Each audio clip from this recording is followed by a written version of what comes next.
Hi, this is Pentagirl. Today's topic is student housing. Given the multitude of schools and universities in Canada, along with the international interest in studying in the country, this topic sounds quite promising for real estate investment, but it has its challenges. Student housing caters to students' accommodation needs, offering various options like on-campus dormitories, off-campus apartments for independents, purpose-built student housing communities, and homestays with local families for room and board exchange. Each option provides a tailored living experience to meet students' diverse preferences and requirements.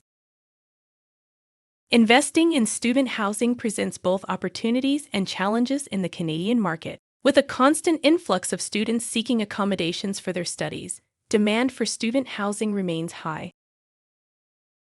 Demand for student housing in Canada is intensified by several factors. First is enrollment growth, the second is urban demand, next is the accommodation shortage, and lastly, the national average.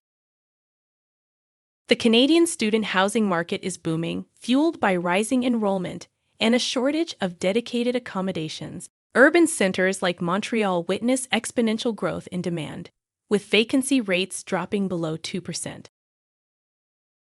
Let's talk about the pros and cons of investment in student housing.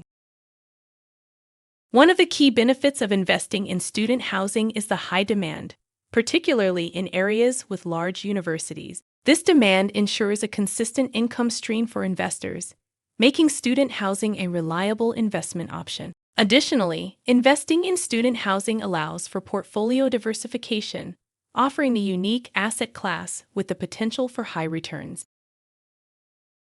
However, there are also risks associated with investing in student housing. One significant challenge is the high turnover rate, as students typically rent for shorter periods than traditional tenants. But sometimes, having a high turnover rate can work well in terms of rent control.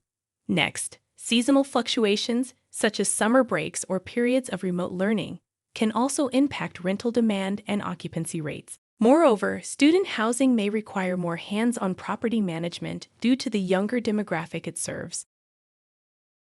A crucial consideration for investors is the location of the student housing property. Investing in areas with prominent universities and high demand for student housing is essential for maximizing returns. An important point that is considered a significant risk in student housing nowadays is reducing the acceptance of international students by the government in the next years.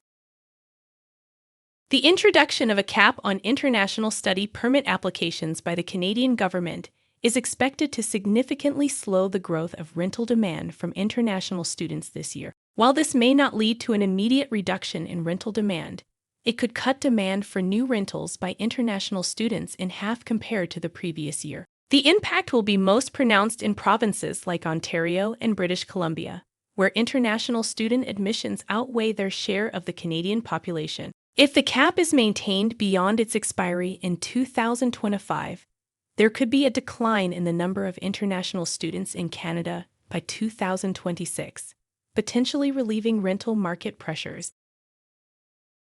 To mitigate risks, investors should carefully choose property locations, align lease terms with academic calendars, and be prepared for seasonal fluctuations in rental demand. Additionally, staying informed about government policies and consulting with professionals can help investors make informed decisions in the ever-evolving student housing market. Stay tuned for more.